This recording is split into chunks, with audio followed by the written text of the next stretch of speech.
Folks, we're back. This is Steve Sampson, Michael McDonald with Veterans in Politics. Today we have an exciting show. Ryan Stokey is going to discuss the family court corrupt attorneys. This should be interesting. But before we get to Mr. Stokey, Mike, you have any rants? Some of the rants about this from hearing what we're about to hear from Ryan. There's so much corruption and so many things that need to be changed and reformed in our family courts, and bringing awareness to it is one of the keys to the corruption and how the judges and attorneys are treating litigants, that they are paid by the public to go and administrate and to be honorable, yet there is no honor in most of the courts, especially family court here in Las Vegas. So. Okay. Well, I have no rants. I'm going to get right to Mr. Stokey. Ryan, tell us about yourself. All right. First, thank you for being here. Thanks for having me. I've been wanting to come on and talk to you about what's happened with me. This has been a almost 4-year ordeal for me that I've been dealing with this. I've been through 3 judges so far. Tell us about attorneys. You first. Then we can jump into it. Born and raised, born in East LA. No, I'm from Detroit, Michigan. Family of 10. Got married when I was 27 years old. Moved out here to Mesquite, Nevada. I followed her. I was in Mesquite for a while, and I moved in 2013. Okay. I've been out here since 2013. You're not still in Mesquite, are you? Still in Mesquite. Really? Due by judge's orders. I'm not allowed to leave the state. All right. Well, Mesquite is nice and quiet. I like Mesquite. It grows on you. We got everything we need there, so yeah, that's true. It's nice. Boulder City be a little story. Oh, I'll tell you. You see those billboards out there? You got those young women in bikinis coming to Mesquite. Ain't nobody look like that there, man. They're all old ladies and rascals with oxygen masks and casinos, just doing that all day long. You have the good old boy system out there with the judges and attorneys, and everybody knows each other. Yes, however, we had a new council that just popped up in Mesquite. Alan Littman, the mayor of Mesquite, has been the mayor of Mesquite for a long time. He's doing a great job. Fantastic. He's my bro. He's been doing a fantastic job. Love Alan. Good job, Alan. Keep it up. And I also love the Mesquite Republican women out there. Shout out to Kelly Robertson. Yeah. She's good people. Oh, you do know her. Kelly's good people. A couple of there was a not like the Boulder City president Jennifer Tugler or whatever your name is. You suck, by the way.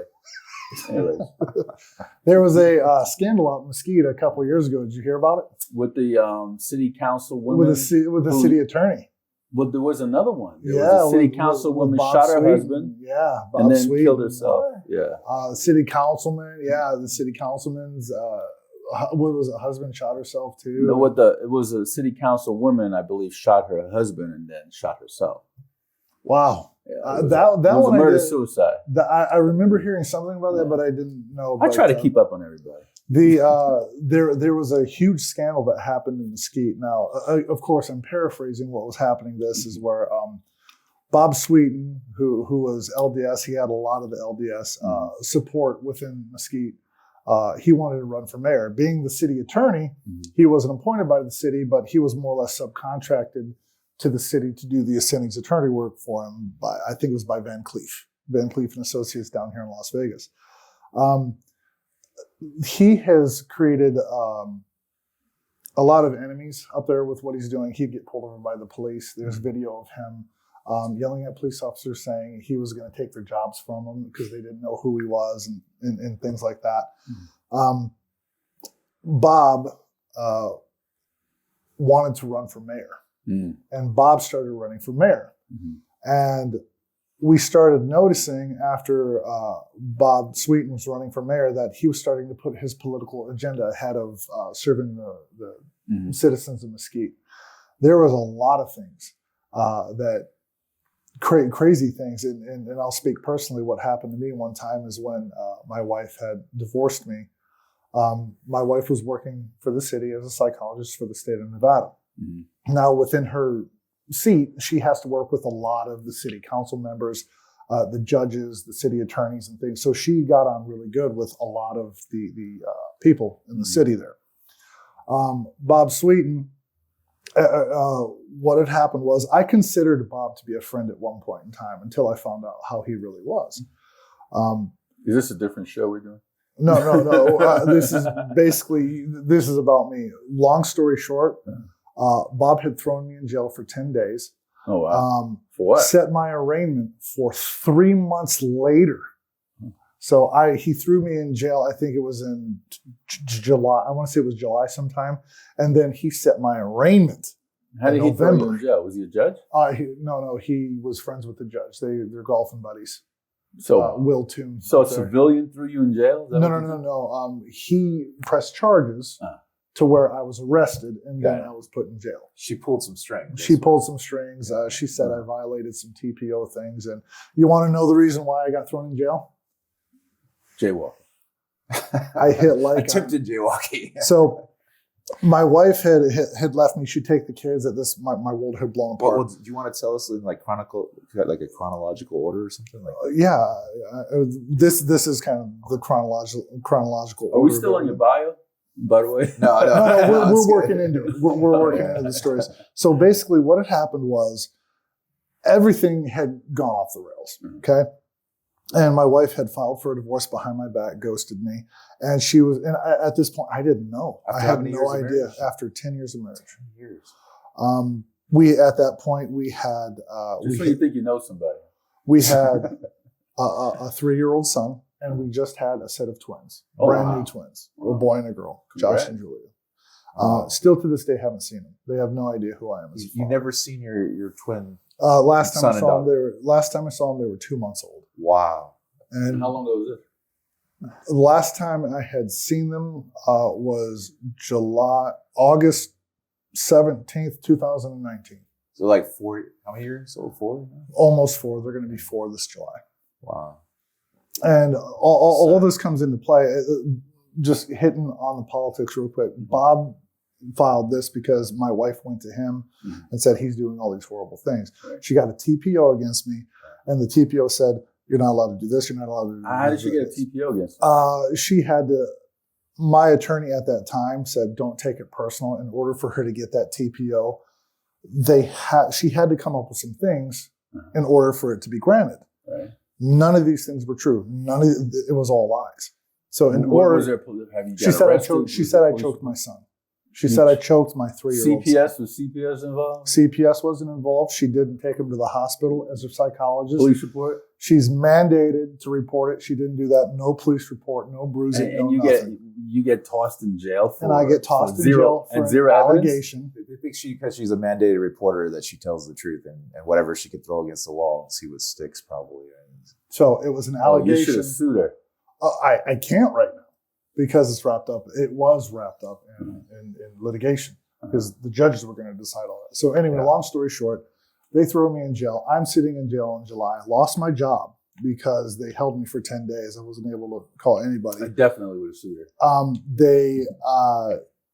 And I would have got her for filing a false police report. Sets my arraignment for 3 months later. So Judge Toon wants me to sit in jail for 90 days before I'm even heard. And no bail too, bro. And no bail. No bail. See, excuse me.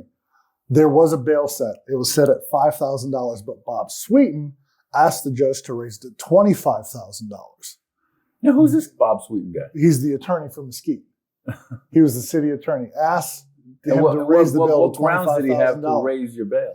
I don't know. Because there's a specific amount. He cropped up 7 charges against me that they all couldn't be proved. None of them. They were all allegations.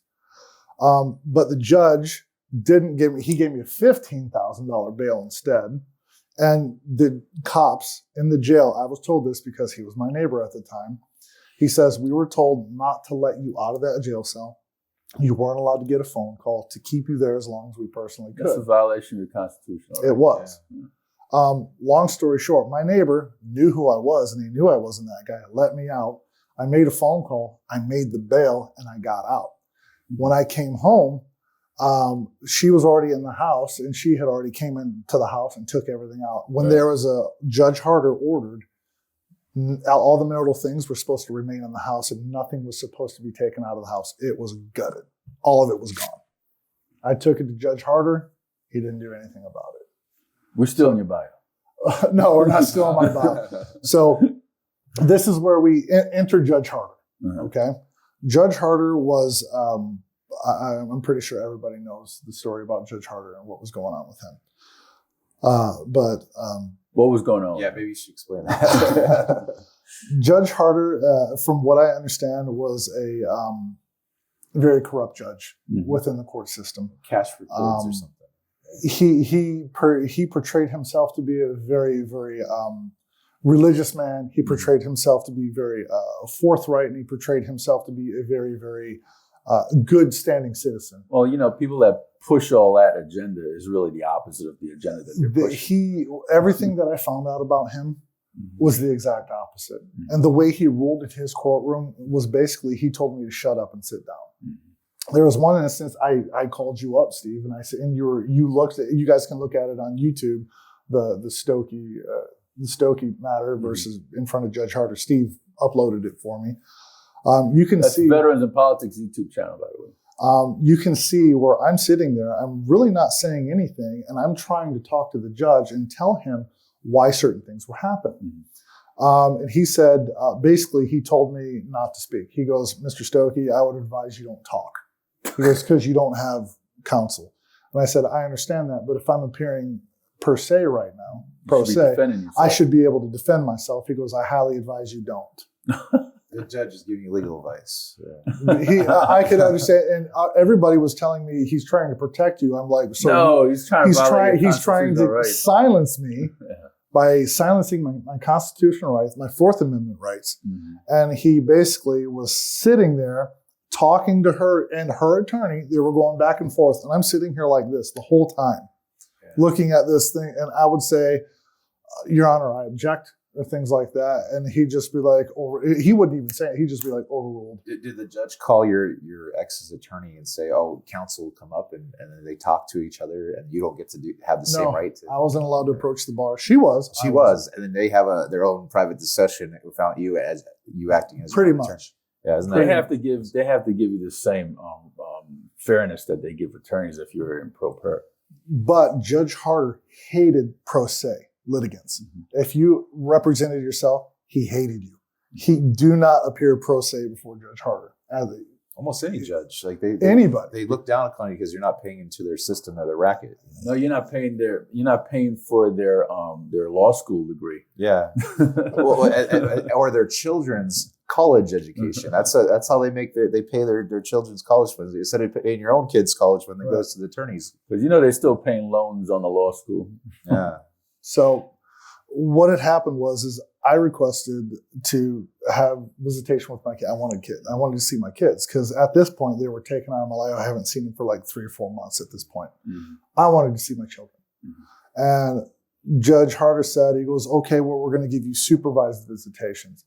Like I'm some kind of diva, right? Like I had some anger issue, or I was like she'd say. So they had no grounds to give you supervised visitation. No grounds, but the court says that they err on the side of caution because they say that if you're not doing anything wrong, the kids are safe.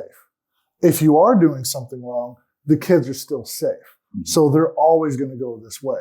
Were you ordered to go to Donna's house and they have a clipboard and sit there and watch every movie? I was actually allowed to go the Blue Butterfly House in St. George. And the lady there, her name was Susan Abbott. Horrible lady.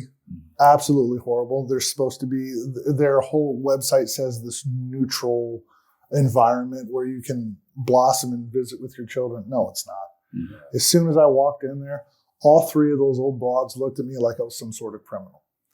As soon as I walked in there, they knew very personal details about my case. They're not allowed to know that. They were fed these things by my ex-wife that were specific things to watch out for because the allegation of I choked my son, right? And she worked in the state. So she worked in the state. So she knew all the buzzwords. She knew everything to say. Watch him like, make sure you put that. So I was in there. The first time my son saw me in 3 months, he looked at me. It's on camera. I can show it. He ran to me. He was tripping over toys to get to me. And he ran to me. And he hugged me on the legs. And he says, Daddy, where have you been? And I picked him up and I squeezed him so hard. I said, hey, buddy, Daddy was busy. You don't want to put your stuff on children's shoulders like that. So sitting there playing, I would tickle him with his neck like that because that's where he's ticklish. I'd do this around his neck. And immediately the lady with the clipboard says, hey, don't touch him around his neck. He's choking her. You're choking him. And he's laughing hysterically. Don't touch his neck. You can't touch his neck. I'm like, why? What did I do? Well, you're just not allowed to touch his neck. So that's the first thing, the first flag that went up. Second flag was, as soon as I tried to leave, it was time to go. She stood up and she goes, okay, your time's up. It's time to go. So I stood up and I said, okay, buddy, Daddy's got to go. He stood up and he ran over to me and he hugged my legs and he looked up at me and he says, Daddy, can I go with you? Mm-hmm. It broke my heart. And he says, I said, not this time, buddy. You know, Daddy's got to go. And he looks up at me and his little face winces and he says, why? Was I bad? Yeah. I started bawling. Mm-hmm. I picked him up, I kissed him, and I said, you have never been bad, ever. Mm-hmm. I said, you keep being a good boy and Daddy will see you next week. Mm-hmm. Okay? I got yelled at by those people by not making it a happy thing, not making it happy when we're saying goodbye. I didn't know this was theater. I was yelled at for making it not a happy experience to say goodbye. And this was in the notes. So when all these notes came out, this blue butterfly house came out. Ripping your heart out. Ripping my heart out.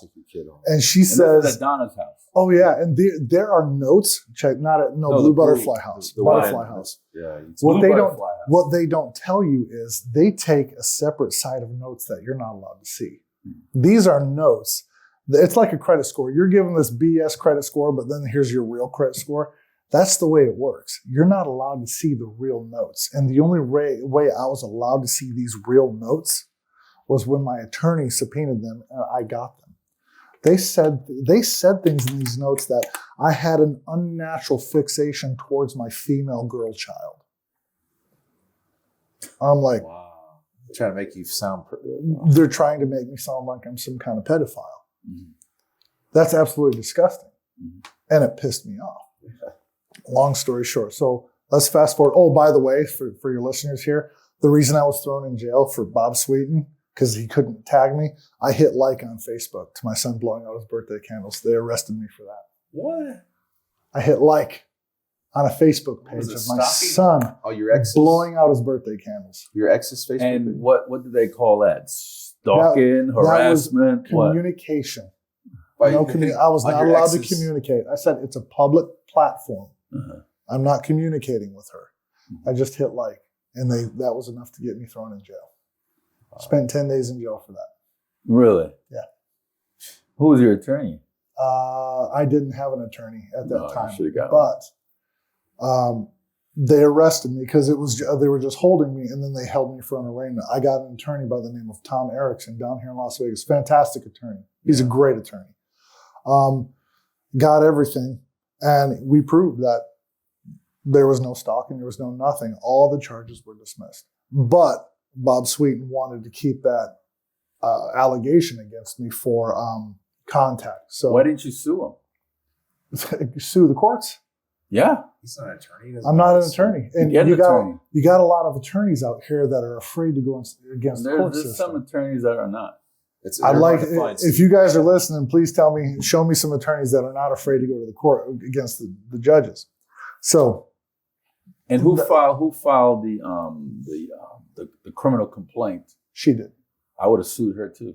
She filed falsifying police report. I would have sued her too. What's it called? Abusive process. Yeah. The abusive process. Yeah, I would have sued her. And in the 10 days you lost, 10 days of your life you can't ever get back. Can't get them back. Mm-hmm. So, you lost your job too, right? Lost my job. Oh, I would have sued for that. Got that. I was a paramedic. And, are you still practicing paramedic now? I'm currently getting my license back right now because with this whole debacle, you get what we call blacklisted if you have a domestic violence charge or whatever, something like that. Did you get a DV charge? No, it was a charge, but I was never convicted of it. And you were a first responder during the pandemic stuff going on, and saving lives, and you can't even see your own kids. So right. So this whole thing happens is during this whole thing, Judge Harder, she's got this high-end attorney, Marilyn Caston, horrible lady. I hope she gets cancer. But she's got about $60,000 into her. I don't have anything.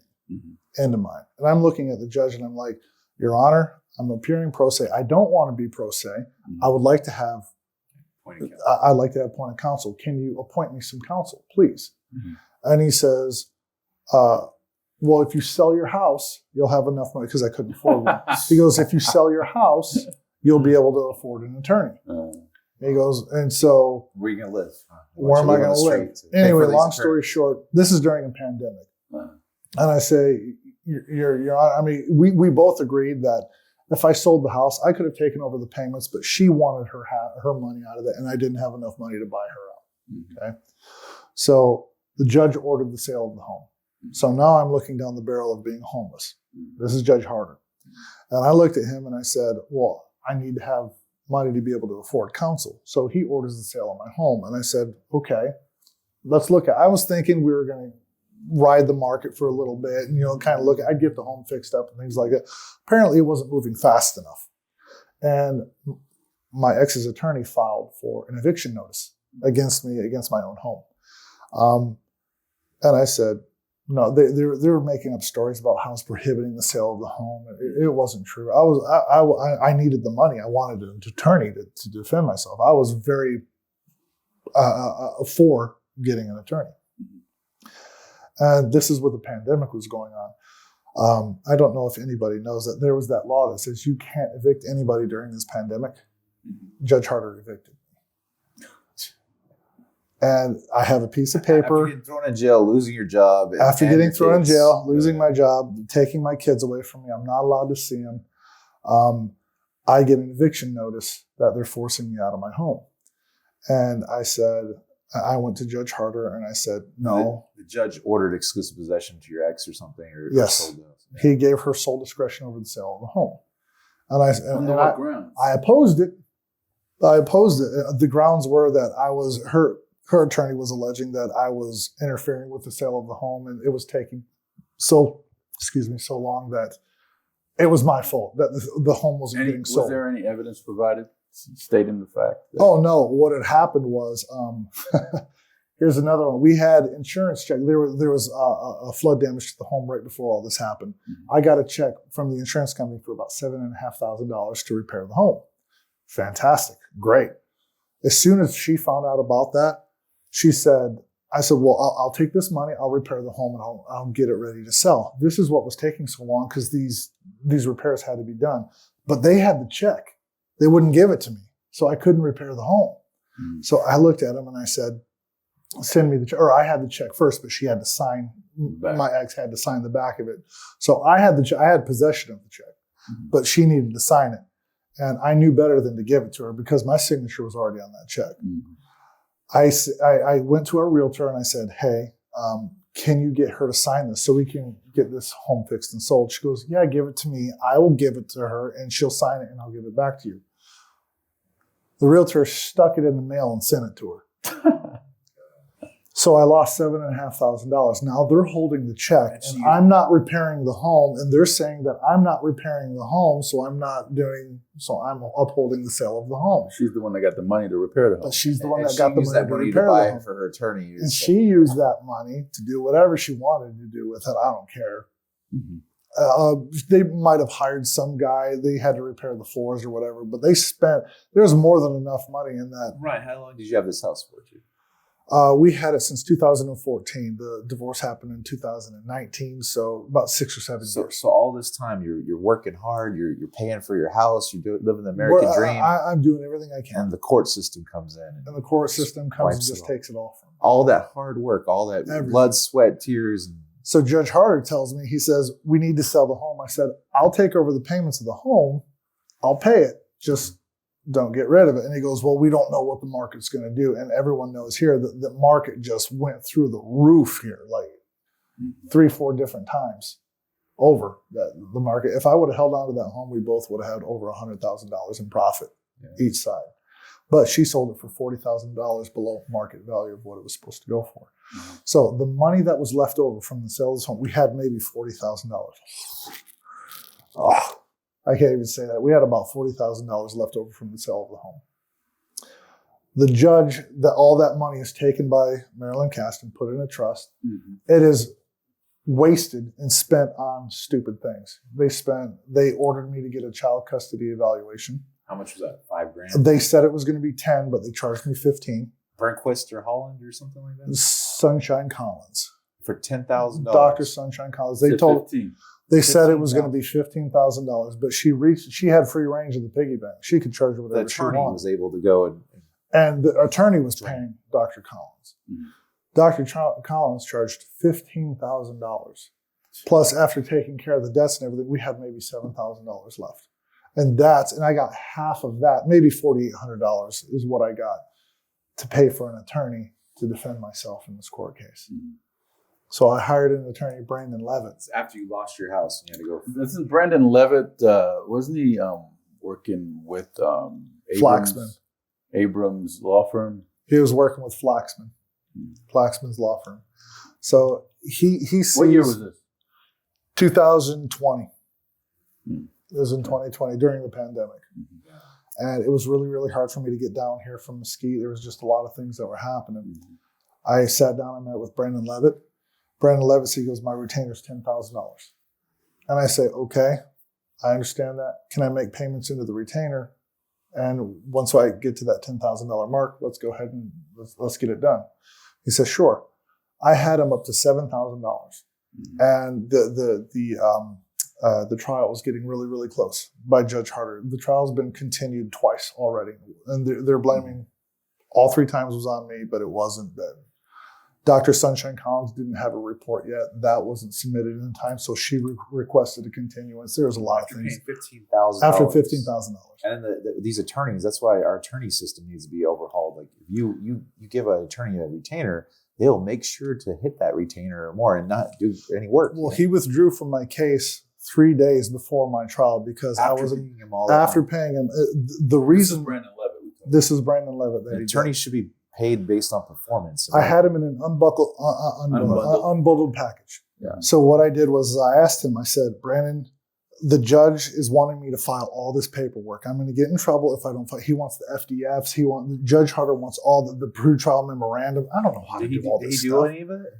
He didn't do it because I didn't have the $10,000 retainer. Even though he had $7,500 in his retainer, that was more than enough money to just file the paperwork, and after it's done, take your fees and say, hey, man, I got to withdraw, but the paperwork's filed, right? Once they have your money, they have no incentive to work on your case. All he did was sit on I filed a grievance against him. And who, the state bar? Yeah, I filed a grievance. The grievance said, look, we understand what he did may have been ethically challenging, what they said. He says, but he didn't break the law. He had the right to do that. And he did. He had every right to do that. Yeah, that's bait. Being ethically constipated is wrong. Yeah. And he cost me that trial. She got a divorce. She got a default judgment. Should have sued him. Got a default judgment. Got everything she wanted. I got all the debt. She got all the assets. And that's where we're at today. Mm-hmm. Now, being religious, my son's about to turn 8 years old. He's going to turn 8 in September, and in the LDS religion, we get to baptize. The father gets to baptize their son. I asked her through that government-sanctioned wiretap, where it's like talking parents or something. Yeah, our family wizard, which reminds me, I want to turn my phone off here real quick so it doesn't interrupt us. But so I said, hey, he's going to turn 8. I'm going to baptize him. At this point, there's no contact order and things like that. I said, if you want him baptized, you have to dissolve all this stuff so I can do it. Mm-hmm. I was met with a termination of parental rights petition for the courts. So is she with some new guy? Is she remarried? I have no idea, nor do I care. Yeah. But no contact with your son. No contact with my son at all. Yeah, your son. And I said, if this has got to be dissolved, you got everything in the divorce. You got everything you wanted. You got sole custody. You've got all this. You've got all this stuff. Yeah. You want me to baptize him? I can baptize him. She wants her father to baptize him. And I said, no, that's my right as a father. I get to baptize them. So I met with a petition to terminate parental rights. So Judge, you didn't do what she asked you to do. I don't know, but she's just to have her father baptized. Right. What was the grounds? Because you didn't see your kids in months or years? As they say, I was giving token efforts. I abandoned the children because I didn't have contact with them. Even though you're battling family even though there's a no contact order in place, I abandoned the children. Yeah. Okay. On top of that, they said that I didn't pay child support, which is true to a point because it wasn't ordered. They didn't order Judge Harder didn't order child support from me up until maybe the last year. Now, when the child support was ordered, I didn't even get the default judgment order. I looked for it everywhere in my inboxes and my emails, couldn't find it. Mm-hmm. But I had the way I got that order was through my attorney, Stephanie Kills. So we're in front of Judge Voigt after Judge Harder killed himself. Mm-hmm. Judge Voigt was put in his place very, very quickly, just to take care of some of the stuff. Judge Voigt, good guy. I like the guy. He's very, very smart. He's very articulate. He's done a lot of things. He retired. He did retire. And they pulled him out of retirement just for a little bit to take care of these things until they appointed a new incumbent. Think that when a judge or attorney kills himself, they would have somebody to review the case or overturn that whatever case or rulings that was in place and look at, maybe this guy made some bad choices. If he's making bad choices with his life, killing himself, you think this is what we did. Yeah. So when my thing is, I looked at the courts and I said, I think all of Judge Harder's case should be overturned or because he wasn't mentally capable of making decisions. He called me mentally unstable. Even though my forensics report came back from Dr. Collins, not only the court psychologist, I went out and I got another $5,000 report to prove that I'm not. Harder was in my case, by the way, too. He was a bad judge. But both results came back from my case. I have no evidence of psychosis. Mm-hmm. Everything was normal, and I checked out just fine. Judge Harder still called me mentally unstable. Now, I don't know about everybody out there. Mentally stable people don't kill themselves. It's like, that's just it. He's not qualified to call you that. Well, he can't. He's not a therapist. He's not a counselor. He's not a psychiatrist. Mental illness or whatever. Just like on Divorce Corp, they have custody evaluators. On Divorce Corp, you ever watch that documentary? Yeah. I'll say the custody evaluator was a cross-dressing tranny. And would go out there, and he's the one that's determining whether you get to see your children or not. Same thing. We have judges that are mentally unstable, and attorneys that are mentally unstable or killing themselves. It's a circus. The courts here are absolutely. It's a circus, and it's stacked against men. And there's no evidence of you having any kind of instability yet they can say whatever they want, and it'll stick to you, especially if you don't challenge it. What they're going to say is, back in May of 2019, real quick, I had a felony charge. They charged me with a felony, and they moved it to where it was originally it was a misdemeanor, but they upped it to a felony. The assault with a deadly weapon is what they gave me. Who? Someone in traffic is what they did. What happened was road rage. Real quick, it wasn't road rage. I was working EDC, the Electric Daisy Carnival, as a paramedic down here. Mm-hmm. And my wife had 6 weeks left of her pregnancy. And she texted me. She's like, hey, I'm getting contractions. It's the Braxton Hicks contractions. So instead of an hour to get home, hour and a half to get home, it takes me 3 hours to get home. So I tried to go around 2:15, but the valley was just locked down. Like, it was gridlock. I'm trying to get home. I'm off work. I just got done working a rave where it's just a tidal wave of death, PCP, and I'm already but I'm driving home. Mm-hmm. And there's merging lanes on 215 where these people were trying to get to EDC. So this SUV comes up beside me, and these kids standing through the sunroof, neon thing, they're on something, I could tell. Like raving out, going to EDC or whatever. So they're not paying attention. They ran me off the road. I came off the side of the road, and I blew my horn at them, and, gestures were exchanged, words were exchanged, and things like that. And I pull back in behind them. All 4 doors pop open. 4 guys get out. Mm-hmm. One pulls out a baseball bat and starts walking towards my car. Mm-hmm. I grab my sidearm and I pointed at him through the windshield, and I turned the laser on. And I'm just pointing it at him, letting him know I was armed. Mm-hmm. Now, what happened was gun. He's got a gun. They threw the bat in the car, and they took off, and they peeled out, and they shot a rock in my windshield and broke it. Oh. By peeling out in front of me. And they took off. So I was like, okay, done. I put my sidearm away. About a week later, I get called by the Metro Police Department. Hey, we want to talk to you. Sure, not a big thing. We're always called in as paramedics to go through an interview, and look, I started to find out that this was it. And they asked me, hey, did you point a gun at somebody? And I said, well, yeah, but it was in self-defense. This is what happened. They placed me under arrest, and they said, you can show them your arm, but you can't point a gun at somebody. I said, even if it's in self-defense. And they said, he had a bat? Yeah, he had a bat. That's still He was considered a coming deadly in. weapon. Yeah, So anyway, this is what. So we go to trial. Maybe you should have called the police on site that day. So and say, this is I what should have. happened. I should have. That was my mistake. I'm learning things about. You didn't shoot nobody. I didn't shoot anybody, but we go to court. I go to this trial. My attorney sits me down in those little rooms right before the attorney. He looks at me and he sits me down and he goes, Ryan, look. He goes, they've got enough evidence to convict you. I said, I didn't do anything wrong. He goes, you pointed a gun at somebody. I said, yes, but I was doing it for this reason. I didn't shoot anybody. I didn't do anything. They were coming at me. There's four of them. And there's four of them. Mm-hmm. And he says, look, he goes, stand up. I stood up. He goes, how tall are you? I said, 6'2". He goes, how much do you weigh? I said, about 280. And he says, you're going to have a hell of a time. So you should have had a hand with them. Yeah, he said, people on baseball bat, he's big enough to take. He said, no, but there's the driver was a female. Okay. So she's up on the stand. She's the one driving. So she's the one that's afraid for her Was she life. dressed as Harley Quinn too? I guess maybe something like that. So he tells me, he says, look, he goes, she's 5'0", $1.15 soaking wet. He goes, you're going to have a hell of a time convincing a jury that you at 6'2", 280 pounds with a firearm are acting in self-defense against a 5'0", 115. What about the other three? Doesn't matter. I said, what do you mean? What, it doesn't matter? And he goes, look, to my understanding, your wife's 6 weeks pregnant. You're about to have twins. He goes, if you're convicted, you're going to go to prison from 3 to 7 years. And he says, they're offering you a deal. They got 99% conviction rate because they force people to take. They force people into deals like that. And if he you says, don't, they'll max you out with a trial penalty too. That's what they said. He goes, if you test them, he goes, they will ask for 7 years. Mm-hmm.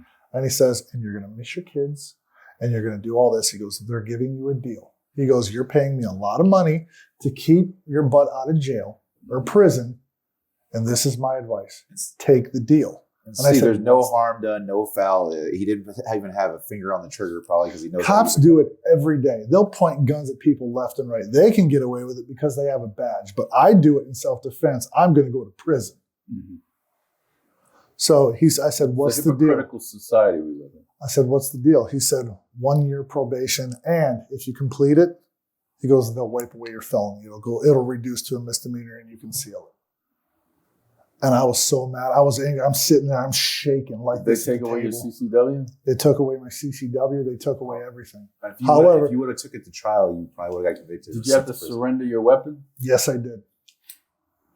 However, I got it all back. He goes, Ryan, you're a good guy. This is your first encounter with law enforcement ever. Mm-hmm. DC knows that I'm a decorated paramedic. I've done a lot for the city. So the DA, Steve Wolfson, said, all right, we're going to give you a plea deal. It's 1 year of probation. He goes, but you got to plead guilty to a felony and bodily harm, an assault with a deadly weapon. Oh, boy. Yeah, well, is there bodily? Might as well just jump in the grave. Attempted bodily harm. Yeah, attempted bodily harm. So my attorney says, take it. He goes, you're a good guy, Ryan. He goes, this probation is going to be a cakewalk for you. I completed the probation, everything honorably discharged. I got my weapons, but everything's fine. Did your ex use this against you? Yes, that was the catalyst. And now they're telling me in the divorce court, he's got a felony. He's pulling guns on people. He's violent, all this crap. Mm-hmm. And my attorney says, don't use one instance in his life to define who he is as a person. He was defending himself. Mm-hmm. That's what it was. So that's where we're at now. Now, Judge Voy says, Judge Harder kills himself. Judge Voy comes on and says, all right, we're going to do this, and this. This is the parental termination rights. I said, Your Honor, it was over the phone. It was telephonically. And I said, can I ask for an attorney? And immediately her counsel says something like, no, objection, Your Honor. Why is it that my client needs to bear the shoulder of everything while Mr. Stokey's attorney gets paid for by the citizens' tax dollars? Oh, because you now have a right to attorney because you're Right. trying to terminate. After how long? Like 6 months, a year? Like that's when she This filed? was after about 2 years. She filed for a parental termination. And this is when you're trying to see your kids. You're doing everything. I'm doing everything I can to see my kids at this point. Was there still supervised visitation? Or No, that was they gone too? suspended that. They won't They give suspend- it. Yeah, so they won't give zero it. visitation. Zero contact, zero You're doing your visitation, best. zero There's no contact. What are you supposed to do? Besides, So now they're saying I abandoned the children. I'm not paying child support, which was true, but up to a point. But I was giving money where I could, how I could. So Judge Voy says, he goes, Ms. Caston, he goes, I see where you're coming from. He goes, but what you're asking for me to do is strip this man of his parental rights without representation. He says, no, I'm not going to do that. He goes, I will appoint you an attorney. And he appointed me Miss Stephanie Keels. Fantastic attorney, by the way. Stephanie Keels. She works for Advocates Fathers. She does parental cases and abuse. Like she mainly does parental termination cases. Mm-hmm. So I meet with her. She reads through my file and she goes, she's looking at Judge Harder's file. She's looking at everything. She goes, Ryan, she goes, your civil rights were violated several times over here. Mm-hmm. And she goes, not only were they violated, she goes, he abused process. He was passing down rulings without representation. Mm-hmm. And he said, you've asked for representation. They refused to give you representation. They took their money from you. It was just a whole ball of wax. So fast forward, Judge Voy comes out and they appoint Judge Paul Goudet. He's brand new. He's only about 2 months old on the bench. Mm-hmm. We go into the trial, and this is my termination trial. And we go in very confident because Stephanie looks at me. She goes, Ryan, this is a slam dunk. This should be a slam dunk. And he says, in order to get a parental termination right, you have to approach by 2 prongs. One, you have to prove neglect, whether it's by abuse or abandonment or something of that nature. And it has to be in the best interest of the children. And a termination of parental rights is supposed to be the same as a death penalty case. So the standard of losing your rights, because a fundamental right, 14th Amendment right to life, liberty, the pursuit of happiness, is paramount. Yet they use that against you, and 100%. And they can make any ground they want. So what happened was we go into this trial. My ex is lying through her teeth on the stand. Stephanie goes in and she says, this is, they likened it under the death penalty just as, they said that. She said, this is the civil death penalty. Mm-hmm. Yeah. This man, Ryan, his children have no idea who he is as a father. None. Yeah. How is that legal? She goes, in severe neglect abuse cases, even felons and all these bad people, they still have rights. They're still entitled to supervised visitations. Mm-hmm. He's got none. None of it. So we rule, and Judge Paul Goudet says that we're going to make a ruling today. After I was on the stand, Stephanie and I step out into the hallway, and she says, and she's just shaking her head, she goes, this man has already made his decision. So, and near the end, Stephanie says, the Supreme Court has ruled that an inability to pay child support does not make me a bad father. And they're not allowed to use your children, custody or visitation of your children as a sword to punish a litigant either. And yet they did multiple times. They did. So Judge Paul Goudet looks at me and he goes, I don't care what that says. He goes, I'm finding fault with you. I'm finding fault with you like that. And I said, grounds? Well, that's what he says. That's the way he sees it. He goes, that's not the way I see it. So I looked at Judge Goudet and I said, he was appointed. Yeah, he was appointed. And I looked at him and I did ask him. He has an election next year. And I looked at him and I said, how did I not? How? Why? And he says, because the court ordered you to do something. And he goes, and I'm not saying that you didn't do anything. Even the judge admits that I did everything I could do. So we're going to punish you. And he goes, but did you do enough? Yeah. And he says, I'm going to find fault with it. And I stood up and I said, I don't need to qualify for my civil rights. Mm-hmm. And I said, my civil rights are unalienable. You can't take them from me.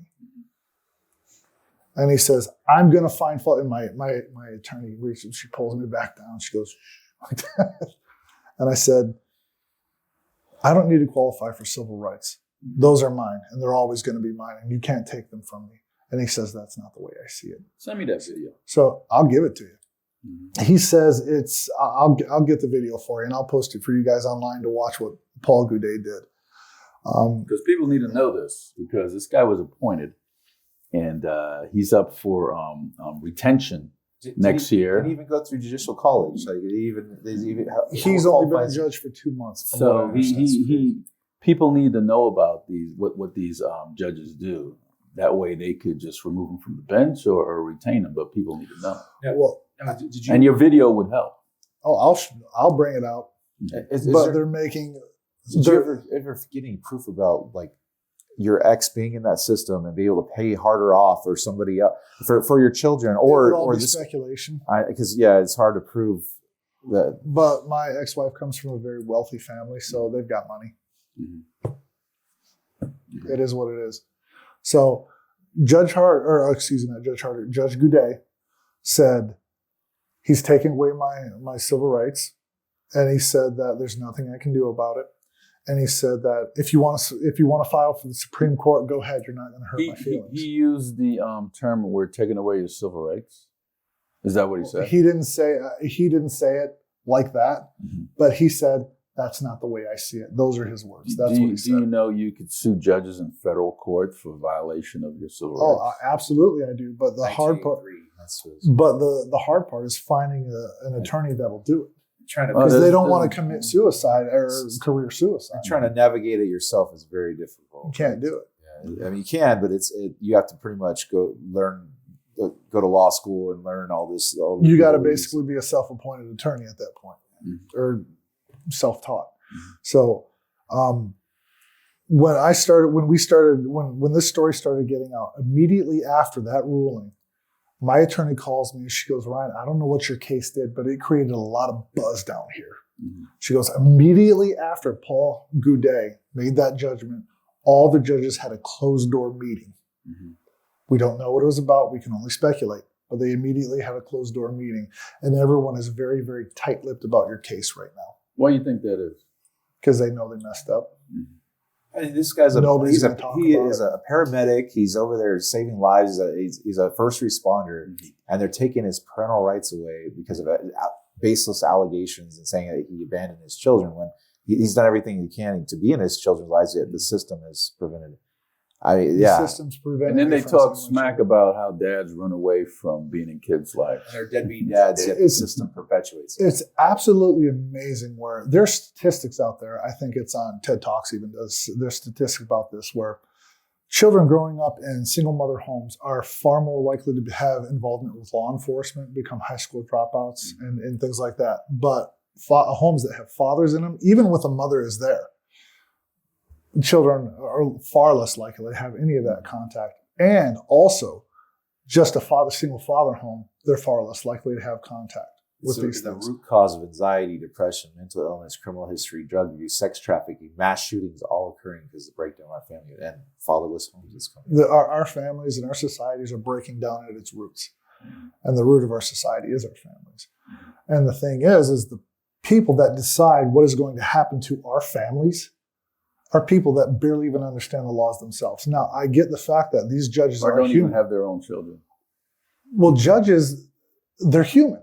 They make mistakes, and I want those judges to know that, okay, look, you're human. We get it. You make mistakes, but correct those mistakes. Fix it. These mistakes are devastating your life and your kids' lives, and it has long-lasting ripple effects among our community, your family, their families. Paul Goudet wielded the axe that cleaved my family in two, and he blamed me for it. Mm-hmm. I'm over here. He legally bastardized my children. He did it legally. Mm-hmm. If anything happens to my ex-wife, my children are now orphans. Even though Did he terminate your parental rights? Uh-huh. He terminated Terminated. Your parental rights are terminated? Yes. I have no legal When was this recently? My children. Just got it. What, like recently? Yeah, within a couple. You're going to appeal it to the Supreme Court. Oh, right? We're already appealing to the Supreme Court because that takes years. Like it takes months. Oh no! Here's the really cool thing. This is where I wanted Stephanie. If you're listening, this is Stephanie Keels is probably one of the best attorneys I've ever seen, and she was getting her butt kicked out there We're on there. She caught my wife in a lie, not once, not twice, but 3 times on the stand. Caught her in a lie. And Judge Goudet is sitting here looking at when we were cross-examining Marie, didn't say a word to us, but when her attorney was cross-examining me, asking me questions, he was saying all kinds of things to this attorney, like, oh, that's a really good question. Very nice. Oh, I like the way you worded that, and things like that. He's smiling and nodding like this. Check out the video. I'll show you.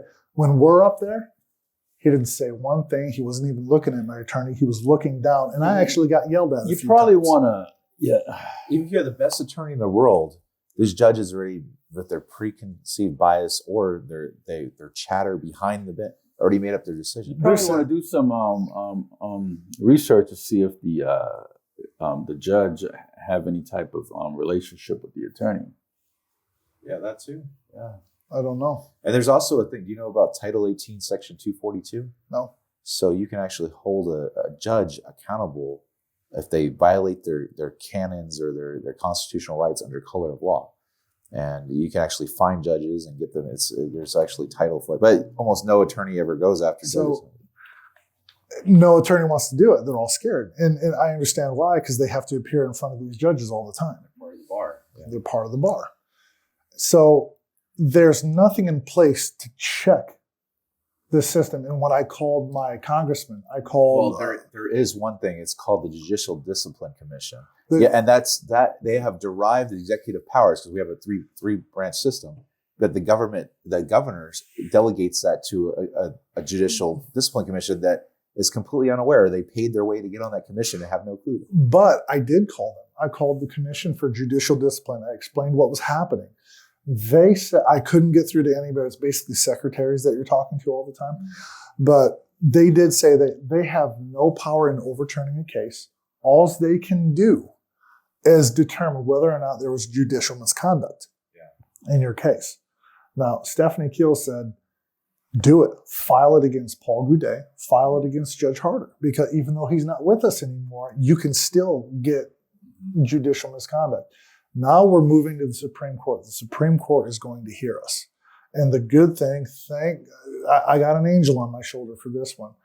To appeal to the Supreme Court, do you guys have any idea how much that costs? Just take a wild guess. Supreme Court? Yeah, if I want to go to the Nevada Supreme Court. Oh, Nevada Supreme Court. I want to go to the Nevada. Nevada. How much does that cost? Just take a wild guess. Just guess for me. 50,000. 100,000. You're closer. I mean, I know in the United States Supreme Court, I had somebody that they filed a class action lawsuit against all the judges in different states, and it cost $250,000 just to even get all the paperwork and everything. So I had two cases went to the Supreme Court. I was back when Nevada Supreme or U.S. Supreme? Nevada. He said, my attorney informed me, she goes, you're looking at about $150,000 to appeal to the Supreme Court. Mm-hmm. Now, the good thing is that there was an angel on my shoulder. My attorney did some work behind the scenes. I don't know how she did it, but she did. She got the state to pay for my appeal. Oh, beautiful. Yeah, but think about it, though. That's how corrupt our system is to go, you have to pay all this money, or the state has to pay all this money just to get any justice or relief. Well, she says that's a good thing that the state's willing to pay for it, because in order for a state to pay, the state is not going to hand out $150,000 for no reason. They want to see if my case or whatever has merit, you know? And she goes, the fact that they're willing to pay for this appeal shows that your case has merit. Mm-hmm. So we're going to the Supreme Court, and she goes, in the meantime, I highly suggest that you find an attorney that's willing to take on the Department of Family Services and sue them for civil rights violations and abusive process. And would she do that too? That's why I'm coming to you guys. Yeah. So that's, if you guys know anybody, if anybody knows anything, trust me, we've get a hold of Steve. He's got all my contact information. So Ryan, I used to be on the bar fee dispute committee, right? I'd help people get their money back from pettifogger attorneys that would take their retainers and not do any work. A lot of them were family lawyers. I got to hear. And on the bar fee dispute committee, there's 2 attorneys and 1 lay member. The 2 attorneys like, oh, they should get their money back. I was the only voice of reason there because I've known the system. I see it, and these attorneys go in favor of themselves. You're outnumbered. You have 2 attorneys versus 1 lay member. That's like, hey, give them their money back. And these other 2, oh, they did this work, they did this, that. So it's so and we should have those checks and balances in place, especially in a corrupt judiciary that has that much power. So well, I just text your attorney. Maggie McCletchy. That would I believe she's one of them. One of them. That has no problems with going after judges. Great. In fact, this attorney is currently suing a probate commissioner right now. Good. I need someone with some teeth. However, so I wanted to tell you, I contacted my congressman. Right? Which one? Horsford, because he's over my area. He's so the you one in that won. CD4? I'm up in Mesquite, but he's the. Oh yeah, that's right. That's who my representative is. Mm-hmm. What do you say? Called up my attorney, so they redirected me to the field office. I wanted to speak to the congressman, as most people do, but they said, "Look, he's busy. If there's anything we can do, we're the boots on the ground." Okay, all right, great. So I spoke to somebody and I said, "This is what's going on," and they said, "We can't do anything about it." And I said, "Wait a minute. This is checks and balances. We have 3 systems here. If one system does something wrong, the other system can intervene. That's the way checks and balances works. The judicial system here in Nevada is completely broken, completely 100% broken." Have you reached out to your state assemblyman, your state senator? They can help pass laws, but how can they can't? They have no oversight on the judicial matters. I believe, nationally speaking, federally speaking, our court or our nation needs a drastic overhaul when it comes to divorce. I believe that. Huge overhaul when it comes to divorce. There was an ombudsman too. Have you reached out to? There should be. One of my really good ideas is, why do we have to have so much money in divorce? Can we put a cap on it? Like nobody, like they do $20,000 with medical malpractice. Right. You got to put a cap on this. Your divorce is not allowed to cost more than $20,000. Figure it out for $20,000. That way you're not going to be able to bankrupt anybody. You're not going to destroy anybody's lives, and it's affordable. For how much? 20,000. Put a cap on it. I mean, think about it though. How many people have that kind of money to do? And But how many they people can extract have $100,000? They're vampires. They go in there and they know as first thing you do is you file a FDF. They know exactly how much money that you have and how much they can bleed you. So once you go into that court system, they already know. The attorney's already worked out a back there with the judge. That's what you're worth. This is exactly how much we could bleed out of this, how much they're worth, and they have all that written down for them to navigate. But that's their sliding scales. They know exactly how much to come. Absolutely. Yeah. Well, Mr. Stokey, we're reaching the end of time. I appreciate you having me on today. But I'd like to thank you for coming on. I wanted to make sure that you look into that attorney I sent you. Take a look at that, and that video. I need that video. I'll get it for you. Okay, and I want you to look into the camera and final last words, whatever you want to say, and if you want to give a point of contact, you could do that as well. Great. Everybody, thank you so much for hearing my story. I really appreciate it. I've been struggling with this for a really long time. If anybody out there knows anyone or anything or any laws that I could probably use while going to the Supreme Court, please let me know. You can email me at ryanstokey@gmail.com, ryanstokey@gmail.com. Thank you, Mr. Stokey, for coming on. Mike, you have anything? It's just another case of parental alienation, the system that the judicial system is supposed to protect and navigate families, that just destroys them. And our this classic case of destruction through our court system that just believes baseless lies, and the destruction of what's going to happen to his children growing up. Mm-hmm. Their kids aren't going to know his father. They're going to know somebody else, or they're going to think, who knows what the kids are being indoctrinated into or brainwashed to. And now they're his children. I hated him. And he's got 2 little twins that he hasn't seen in four years. I mean, it's emotionally tolling if you can't see your kids. And parental alienation at its best. And the thing is the corruption of the courts. What we need to do is have that oversight and have those checks and balances. We need to reform and be able to, or take it out of the adversarial court process. That's since the 1950s when they implemented family court, which there was never a family court before. Usually the man would get the children because there was the breadwinner. When the attorneys got together and said, "Oh, we can make money on this," and they started, "Oh, let's cause fight and let's go get as much money as we can." That's the destruction of our society, of our families. So if we don't get that oversight and to abolish family court, abolish Title 4D, that's incentivizing stripping children from their families, it's incentivizing all this money that feeds these attorneys and judges into that corrupt system and that tyranny. There's just no law in the world that says children should be strict. Look, I understand there are better parents out there than some, but I really believe that should be abolished. Well, Ryan, I'm going to be praying that you file in 1983, you ask for millions of dollars and sue the hell out of these judges and attorneys, these bad actors that used their positions to strip you of your most fundamental right, your most precious thing you have, the precious jewels of your own children.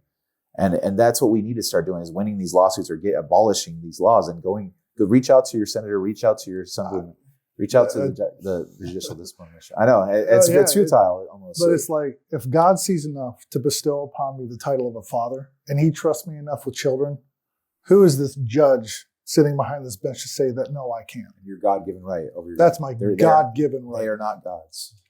Yeah. Well, some of them think they are. Yeah. Ryan, thank you so much. Thank you, Mike. Folks, that's Ryan Stokey was discussing the corruption with the family court and the family court attorneys and judges to boot. And just pay attention and make sure you know who these judges are. And remember, you could do a parental challenge if your case gets into a judge's department and you do your research about this judge and you found out this judge is really sucky. Before you go in front of that judge, you could remove that judge off your case, no questions asked. I think it's $450. It's just crazy. But that's what you need to do.